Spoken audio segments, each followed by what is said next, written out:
dans les situations où est-ce qu'il y a des pertes d'énergie dues à la friction, par exemple, ce n'est pas l'énergie mécanique totale qui va être conservée. On va plutôt parler de l'énergie totale présente dans le système. Donc, tout simplement, ce qu'on va faire, c'est qu'on va prendre le tableau initial qu'on utilisait dans les cas où est-ce qu'il n'y avait pas de force de friction, donc cette partie ici, et on va additionner 3 autres colonnes. La première colonne que nous allons ajouter, ça va être pour un travail mécanique qu'on pourrait ajouter au système. Donc ça se ferait sur la situation 1. Donc, par exemple, on a un objet qui va à une certaine vitesse, à une certaine hauteur, puis quelqu'un décide de pousser avec une force de 10 newtons sur 1 mètre. Mais là, on va avoir, oui, l'énergie mécanique, plus cette énergie-là, ce 10 joules-là supplémentaire de disponible. Donc, on va additionner finalement l'énergie mécanique au travail qui a été ajouté, à l'énergie qui a été ajoutée au système. Et on va aussi additionner l'énergie qui va être perdue à ce moment-là. La plupart du temps, pour la situation initiale, on n'a pas encore d'énergie qui est perdue. Okay? Donc, on va avoir 0 qui va être ici. Donc, on va prendre l'énergie mécanique totale, plus les apports en énergie, plus l'énergie perdue, et on va obtenir l'énergie totale du système. Et cette énergie totale présente va toujours être la même. Donc, cette fois-ci, ce n'est pas les énergies mécaniques qui sont égales, ça devient l'énergie totale qui est présente dans le système qui va être égale. Donc, ici, la même valeur ici et ici. Pour ce qui est de l'énergie perdue, on va souvent l'avoir, on va souvent l'entrer dans la deuxième situation. Tout simplement, s'il y a une force de friction de 3 newtons qui s'est appliquée pendant 5 mètres, donc, qu'est-ce qui s'est passé? Bien, c'est qu'il y a eu un 15 joules qui a été perdu.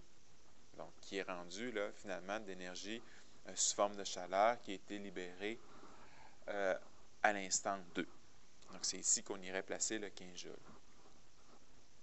Le travail, la plupart du temps, à la fin, il est nul. Et l'énergie mécanique, bien, on va pouvoir la calculer, dépendamment des vitesses et des hauteurs. Donc, dans la pratique, à quoi ça va ressembler?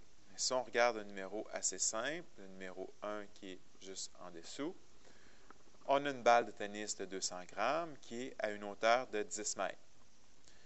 La balle touche le sol à une vitesse de 5 mètres par seconde lorsqu'on l'a laissé tomber. Quelle quantité d'énergie mécanique a été perdue à cause de la résistance de l'air? Donc ici, on va préparer le tableau. Donc, on a deux situations. Au départ, la balle est en haut, puis ensuite, elle arrive au sol. Donc, situation 1, situation 2. Ensuite, on a l'énergie potentielle gravitationnelle. On n'a pas d'énergie potentielle élastique. On a l'énergie cinétique. Tout ça ensemble, ça va nous donner l'énergie mécanique totale. Le travail qui est fait, l'énergie perdue et finalement l'énergie totale dans le système. Donc, énergie potentielle gravitationnelle, énergie potentielle élastique, on sait qu'il n'y a rien. L'énergie cinétique. Donc, tout ça ensemble va nous donner l'énergie mécanique. Donc là, ici, souvent, moi, je fais une double ligne pour montrer finalement un égal. Donc, ça plus ça donne l'énergie mécanique.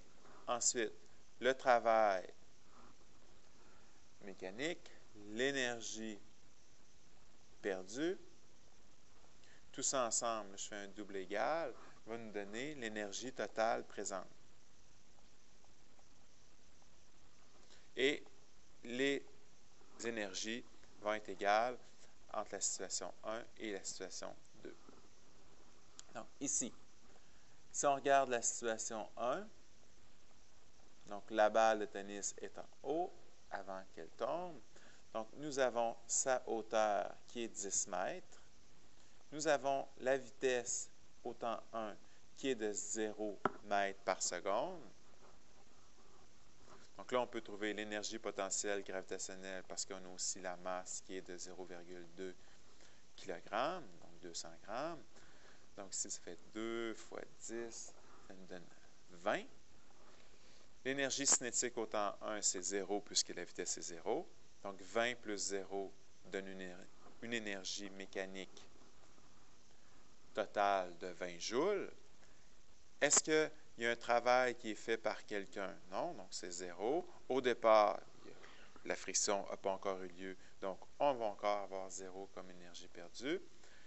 Donc 20 plus 0 plus 0, on obtient une énergie disponible au départ de 20 joules. Donc on va encore avoir le 20 joules à la fin, okay? Même s'il va y avoir des pertes dues à la force de friction. Tout simplement, les pertes, on va les inscrire dans le tableau à cet endroit-ci. Donc, deuxième situation, une fois qu'il touche le sol, donc juste avant de toucher le sol, on a la hauteur au temps 2 qui est 0 mètres par seconde, la vitesse au temps 2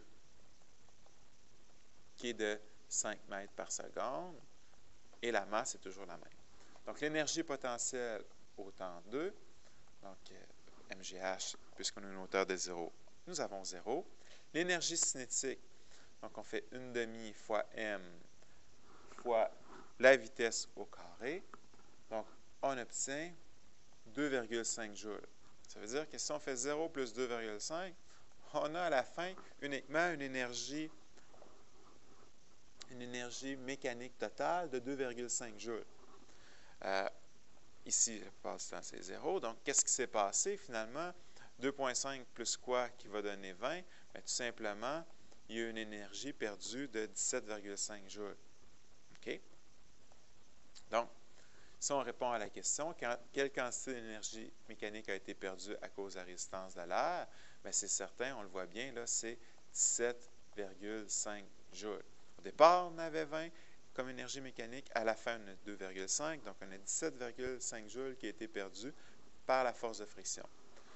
Ici, ce n'est pas demandé, mais on aurait pu aussi vous poser comme question, c'est quoi la force de friction moyenne qui s'est exercée pendant les 10 mètres de la chute?